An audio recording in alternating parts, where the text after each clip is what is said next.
Paz do Senhor, queridos, Deus abençoe você que nos ouve nessa tarde, nesse momento, né? É uma tarde. Nós estamos aqui novamente para compartilhar com você mais um vídeo e o desejo do meu coração é que o Espírito Santo possa esclarecer a você, à luz das Escrituras, uma reflexão, onde estaremos tratando no primeiro livro em uma das epístolas do apóstolo Paulo, 1 Coríntios, capítulo 12 e versículo 27. Estaremos fazendo essa breve leitura, mas antes disso quero orar com você. Ore comigo em nome de Jesus. Querido Deus, amado Pai, te louvamos pela bênção de poder estar aqui compartilhando a Tua palavra. Peço a bênção do Senhor sobre os que estarão ouvindo essa breve reflexão e que todas as dúvidas sejam tiradas de forma clara e concisa, precisa e necessária. Essa é a minha oração, que venha abençoar o Teu povo, em nome de Jesus. Você pode dizer amém? Graças a Deus. Então, quero convidar você que ainda não se inscreveu no canal para se inscrever, ative o sininho de notificações, deixe o seu like e você estará sempre recebendo em seu vídeo uma nova mensagem para edificar a sua vida. Muito bem, o tema dessa reflexão de hoje é como saber, que eu sou batizado com o Espírito Santo ou não. Qual é a prova cabal de que eu sou ou não batizado com o Espírito Santo? Se fôssemos responder essa pergunta, como alguns diretamente já quem sabe respondeu, você diria pelos frutos, Porque Jesus disse que pelos frutos se conhece a árvore. Mas não é tão simples assim. Por que não é tão simples assim? É uma verdade bíblica, pelo fruto se conhece a árvore. Mas existe um contexto histórico aí que eu e você precisamos ter entendimento para compreender a realidade da prova cabal do batismo com o Espírito Santo. Que muitos têm arrogado, o falar em línguas estranhas no nosso movimento pentecostal de hoje. Mas escute, historicamente falando, antes do movimento pentecostal, a compreensão dos nossos irmãos que nos antecederam, era que o batismo com o Espírito Santo ocorria na conversão e que o falar em línguas o falar em línguas ficou restrito apenas para o século I, ou seja, durante o período da igreja primitiva, e que isso só estaria disponível, isso não estaria disponível para os dias de hoje. Essa é a compreensão, historicamente falando, dos nossos irmãos que antecederam o movimento pentecostal. Ou seja, antes do movimento pentecostal entrar em ação, os nossos irmãos, eles tinham essa concepção à luz da história da igreja. Porém, o movimento pentecostal veio afirmando que o batismo com o Espírito Santo é uma experiência de sua época também, com evidência com as línguas estranhas. Ou seja, a evidência do batismo com o Espírito Santo, segundo o movimento pentecostal, é a evidência do falar em línguas. E isso estaria disponível, sim, para os dias de hoje, ok? Só que, em alguns casos, quando começamos a ler a palavra de Deus, ler a Bíblia, nós vamos entender que o batismo com o Espírito Santo, ele ocorre depois da conversão, Por exemplo, a exemplo do Pentecostes, um dia de Pentecostes, na casa de Cornélio, quando Pedro também, após o Pentecostes, Pedro visita a casa de Cornélio, um gentil, então lá também eles se convertem, aceitam Cristo e passam a ser batizados com o Espírito Santo, com evidência do falar em línguas.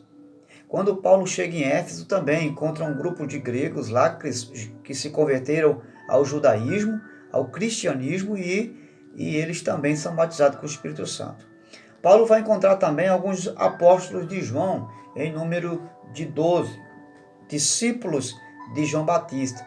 Eles também desconhecem a respeito do Espírito Santo, do batismo, e também são batizados quando Paulo impõe as mãos sobre eles. Eles são batizados com o Espírito Santo, e a evidência ali também é o falar em línguas estranhas. Então você vai observar que primeiro ele se converte e depois é batizado com o Espírito Santo. Só que as pessoas pegam esses exemplos do Antigo Testamento, no que diz respeito à vida dos apóstolos da igreja primitiva, e arrogam esses exemplos para os dias de hoje, certo? As pessoas trazem esse cenário do século I, que aconteceu com a igreja primitiva, foram batizados com o Espírito Santo, e em consequência desse batismo veio o falar em línguas, e trazem para os dias de hoje. Só que detalhe, o que nós precisamos entender, historicamente falando, precisamos ter essa compreensão na história do tempo. Por que aconteceu o batismo com o Espírito Santo e em seguida o falar em línguas estranhas naquele momento? A gente precisa entender que a igreja estava vivendo, a igreja dos apóstolos, ela estava vivendo um período de transição, de mudanças. Que mudanças são essas? Uma dessas mudanças era exatamente a mudança da aliança. Como assim? Os cristãos, os judeus estavam saindo da velha aliança, e estavam entrando numa nova aliança, na pessoa do seu Jesus. O segundo ponto relacionado a essa transição, que é uma mudança, é em relação à comunidade dos judeus. Você observa que os judeus, eles não tinham comunhão com os samaritanos, eles não se falavam com os samaritanos, eles não tinham comunhão com os pagãos, eles não tinham comunhão com outros povos da sua linhagem. Era uma contradição ter comunhão e ter ligação com outros povos que não fossem judeus, porque não tinham a aliança baseada na aliança de Abraão. Então, a aliança do Antigo Testamento era somente para Israel. Por esse motivo, outros povos que não tinham essa aliança, eles descartavam como pessoas excluídas do povo judeu, da aliança de Deus. Então, o que acontece? O que nós queremos dizer com isso? É que essa manifestação do falar em línguas, no batismo com o Espírito Santo, na época dos apóstolos, foi simplesmente um acontecimento daquela época. Ou seja, eles trouxeram aquela manifestação do batismo com o Espírito Santo e, como consequência, o falar em línguas, foi uma ação soberana de Deus para um propósito definido, para algo que Deus estava querendo fazer no que diz respeito à nova aliança. Por exemplo, observe o mesmo batismo que houve do Espírito Santo, que houve com os discípulos no Pentecostes, e em decorrência o falar em línguas, aconteceu também quando eles vão evangelizar os samaritanos, porque na ordem imperativa de Jesus, que foi que Jesus falou?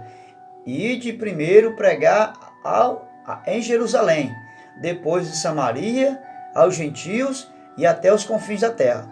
Observe que Jesus faz questão de mencionar Jerusalém, Samaria, gentios e confins da terra. Por que Jesus está mandando eles evangelizar Samaria, justamente um povo que eles não tinham associação? Porque a antiga aliança dividia, separava, mas agora a nova aliança une esses povos. Então, quando eles vão evangelizar os samaritanos, os gentios e os outros povos gregos que não tem nada a ver com os judeus, o que acontece?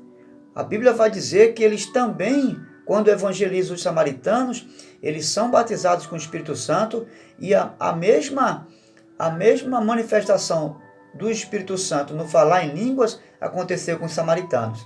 Quando eles vão evangelizar os gregos, que eles são batizados com o Espírito Santo, também a mesma manifestação no falar em línguas acontece ali no batismo com o Espírito Santo. Quando eles vão evangelizar os gentios, os pagãos, que não tem nada a ver com eles, a mesma manifestação do batismo com o Espírito Santo que houve com eles, também o falar em línguas vem em evidência com o batismo com o Espírito Santo. Por que Deus permitiu então que eles fossem batizados no Pentecostes com a manifestação do falar em línguas? Justamente para que, quando eles fossem evangelizar os outros povos que eles não aceitavam, e Deus estaria confirmando, conferindo a inclusão desses povos pagãos, desses povos que não tinham aliança com eles, no meio da igreja. Deus estava dizendo, olha, esses povos também agora fazem parte da igreja. Podem associá-los ao corpo místico de Cristo, porque eles também são meu povo. Eu também faço aliança com eles por meio do corpo de Cristo, que é a igreja. Ou seja, Deus estava dizendo, aceitem eles, recebam eles agora, porque eu estou conferindo o que fiz com vocês, conferindo com eles também. Então você vai observar que o falar em línguas tinha como objetivo provar a aceitação de Deus sobre aqueles grupos éticos naquele período ali, que não eram judeus. Esse acontecimento tem a função de unir samaritanos com judeus, judeus e gentios, e judeus e os gregos e outros povos também. Felipe vai mais adiante evangelizar e ele encontra um eutico. E quando batiza o eutico também ali, um africano, ele também é batizado com o Espírito Santo e recebe ali o dom de línguas, como uma prova, não é, da aceitação de Deus. Veja o que Paulo diz aqui em 1 Coríntios, no capítulo 12, versículo 14. Essa é a nossa leitura do texto base. Ora, vocês são o corpo de Cristo. Ou melhor, capítulo 12, versículo 13. Pois em um só corpo todos nós fomos batizados em um único Espírito, quer judeus, quer gregos, quer escravos, quer livres. Todos nós foi dado a beber em um único Espírito. Então você vai observar que o batismo com o Espírito Santo hoje é visto como uma ação, daqueles que recebem Cristo e que se arrependem dos seus pecados. É assim que é visto o batismo com o Espírito Santo. Todos que receberam Cristo como Salvador e se arrependeram dos seus pecados, nesse momento, eles também, segundo o apóstolo Paulo, o apóstolo Paulo está dizendo exatamente o seguinte, olha, todos nós que recebemos Cristo e nos arrependemos dos nossos pecados, somos agora parte da igreja, do corpo místico de Cristo. E agora recebemos o mesmo Espírito. Todos vocês beberam do mesmo Espírito. Ou seja, todos vocês receberam o Espírito Santo. Então, hoje o batismo com o Espírito Santo, ele não é conferido ou confirmado pelo falar em línguas. Não, Senhor. Hoje o batismo com o Espírito Santo é reconhecido pelo novo nascimento. Lembra que falamos adiante? Se você fosse responder, você dizia, pelos frutos se conhece a árvore. O novo nascimento manifesta nessa pessoa o fruto do novo nascimento, ou seja, a nova criação. E o batismo com o Espírito Santo, ele é conferido por essa transformação, por essa regeneração, que é uma obra manifestada, ou seja, gerada pelo próprio Espírito Santo na nossa vida. Não tem como ser regenerado sem a presença ou o batismo com o Espírito Santo.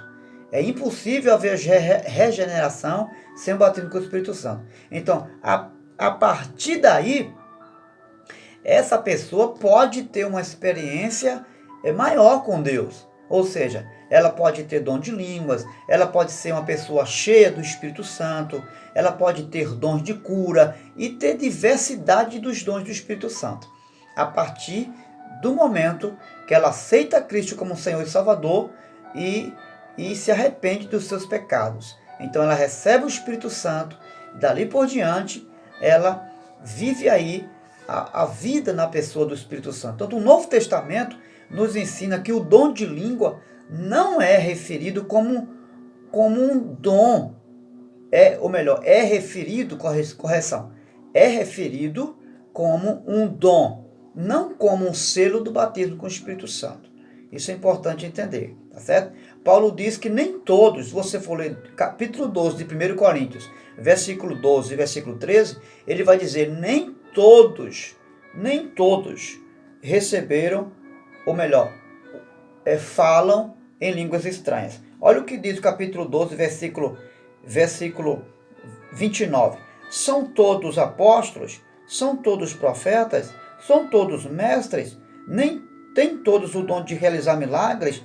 Têm todos os dons de curar? Falam todos em línguas? Paulo está fazendo uma pergunta. Porventura falam todos em línguas? Ele diz, claro que não. Não é? E veja que nem todos, o fato de alguém ser batizado com o Espírito Santo, nem por isso fala em línguas estranhas. Porque o dom é um dom, não é um selo do batismo com o Espírito Santo. Ok?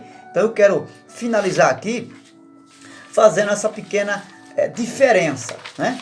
A diferença que existe do batismo com o Espírito Santo em Atos dos Apóstolos e para hoje é que com a igreja primitiva,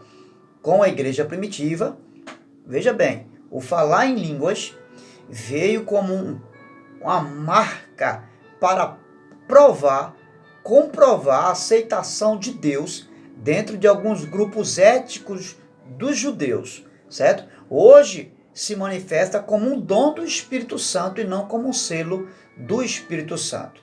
E é importante notar que a natureza das línguas não era de anjo. A natureza das línguas estranhas era de homens, eram idiomas de homens.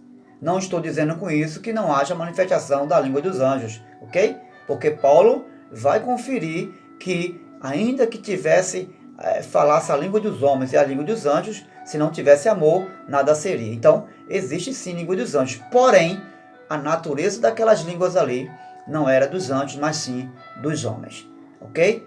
E o fato da manifestação daquela língua foi para provar a aceitação de Deus dos pagãos no meio da igreja dos judeus.